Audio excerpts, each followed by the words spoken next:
Autre sujet, chez la jeune chambre internationale d'Abidjan a tenu sa rentrée solennelle pour l'année 2015. Elle veut s'engager dans la lutte contre l'ulcère de Buruli. Nous allons rester avec Vénance Emmanuamier.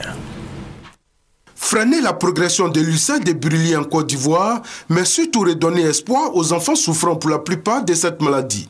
Ce sont là les principaux objectifs que s'est assigné la Jeune Chambre internationale d'Abidjan pour l'année 2015. L'organisation vient de lancer une campagne en vue de mobiliser des dons en faveur des enfants victimes de cette pandémie. Nous avons l'habitude de faire des dons vivres, non-vivres chaque année. Et cette année, nous avons voulu aller plus loin et de réhabiliter les centres là où même vivent les enfants.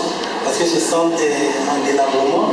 Nous avons voulu également réapprovisionner la bibliothèque justement du centre, que les enfants qui sont internés au centre de l'ulcère de Buruli puissent en même temps pouvoir étudier, puissent aller à l'école, puissent se mettre à niveau, au même titre que leurs amis qui ne sont pas malades. Cette campagne a été lancée lors de la rentrée solennelle 2015 de la Jeune Chambre internationale Abidjan. Rentrée solennelle au cours de laquelle ont été présentés les 10 nouveaux membres du comité directeur. L'ulcère de Buruli est une infection chronique débilitante de la peau et des tissus mous pouvant entraîner des déformations. Selon les rapports de l'OMS, l'Organisation mondiale de la santé, près de la moitié des personnes affectées par cette maladie en Afrique sont des enfants de moins de 15 ans.